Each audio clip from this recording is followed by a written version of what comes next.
పితా పుత్ర పరిశుద్ధాత్మ నామమున ఆమెన్. ప్రభునందు ప్రియులైన సహోదరి సహోదరులారా, దేవుని బిడ్డలారా, పరిశుద్ధ గ్రంథ వాక్య ధ్యానమునకు యేసయ్య పేరిట ప్రేమతో మిమ్మందరినీ ఆహ్వానిస్తూ ఉన్నాను. దయగల దేవుడు, కృపగలిగిన తండ్రి, ఆ పరిశుద్ధాత్మ దేవుడు మనకిచ్చినటువంటి గొప్ప అవకాశమును బట్టి వందనాలు, స్తోత్రాలు ఆ దేవదేవునికి చెల్లించుదాం. హల్లెలూయా, ప్రైజ్ ద లార్డ్. 127వ కీర్తన.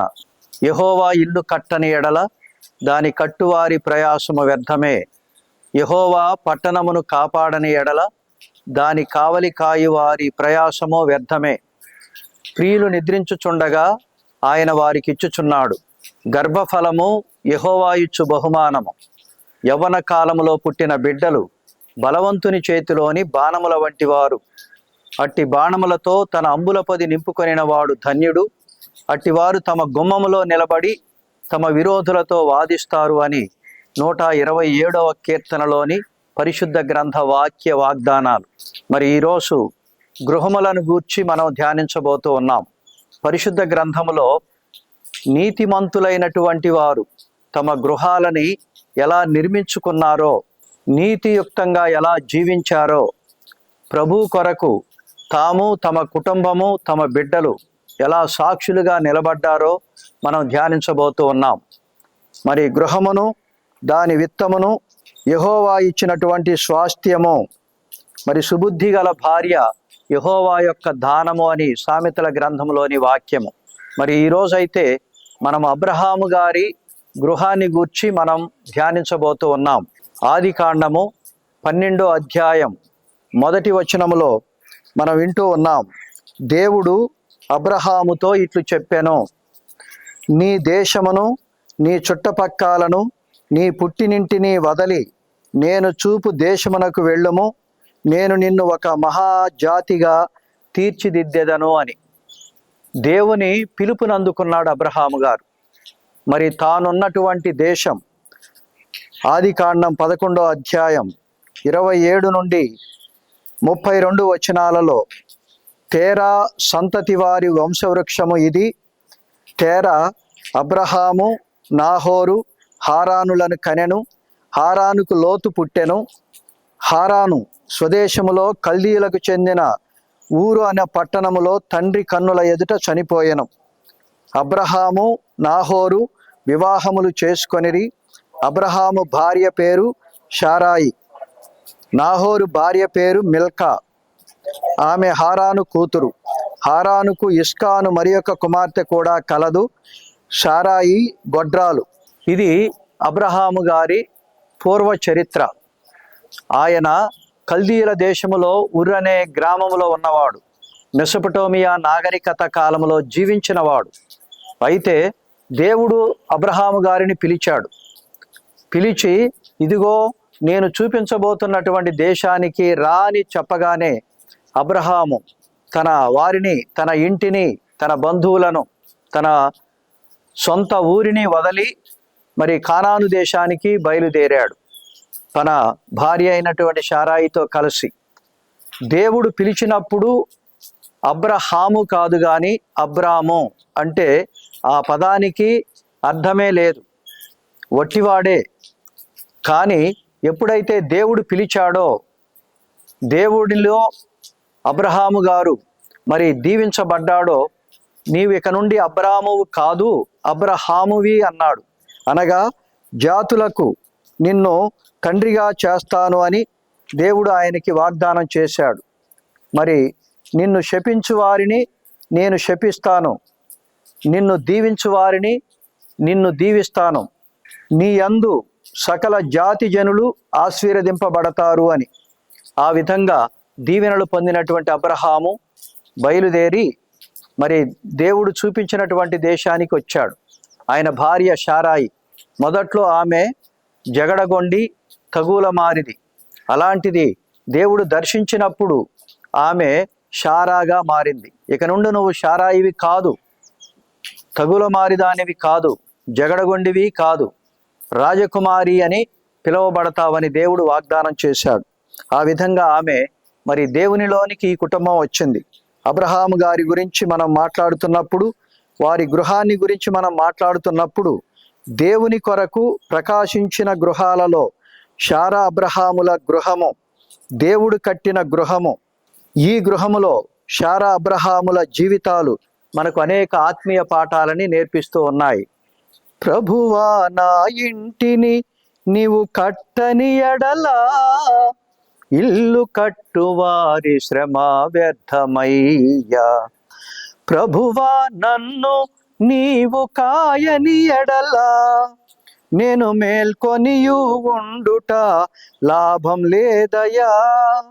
కాయుము నన్ను కాపాడుము నన్ను నీ పాదమే నాకు శరణం దేవా. శరణం దేవా నీ చరణం నాకు చాలును దేవా నీ కృప నాకు. ప్రభువా నా ఇంటిని నీవు కట్టని ఎడలా. ఆ విధంగా దేవుని చేత కట్టబడిన కుటుంబం, దేవుని చేత పిలువబడినటువంటి భార్యాభర్తలు అబ్రహాము శారమ్మలు. ఆదికాండం 11వ అధ్యాయం 27, 29 వచనాలు. అబ్రాహామును అబ్రహాముగా మార్చాడు, జనములకు తండ్రి అన్నాడు. శారాయిని శారాగా మార్చాడు, రాజకుమారి అన్నాడు. ఆస్తి, అంతస్తు, అన్నం అన్నీ ఉన్నాయి, కానీ వారికున్న లోటు సంతానము లేకపోవడమే.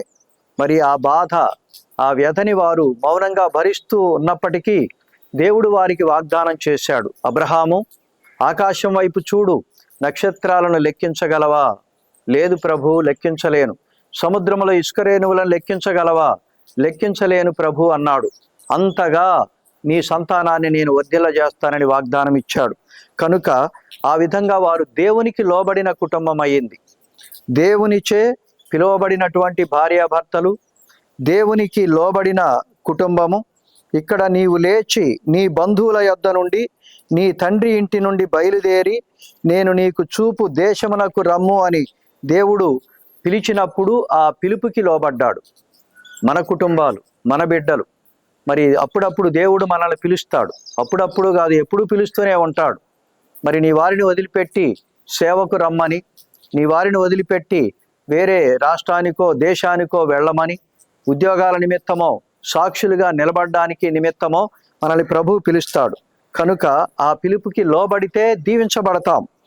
మరి 1 పేతురు పత్రిక 3వ అధ్యాయం 5-6 వచనాలలో అటువలే పూర్వము దేవుని ఆశ్రయించిన పరిశుద్ధ స్త్రీలను తమ స్వపురుషులకు లోబడి ఉండుట చేత తమ్మును తాము అలంకరించుకొనిరి. ఆ ప్రకారము శారా అబ్రహామును యజమానుడని పిలుచుచు అతనికి లోబడి ఉండెను. మీరును యోగ్యముగా నడుచుకొనుచు ఏ భయమునకు బెదరకయున్న ఎడల ఆమెకు పిల్లలగుదురు. కనుక ఇక్కడ శారా మాదిరి జీవితం. శారా తన భర్తగారైన అబ్రహాము గారికి లోబడింది.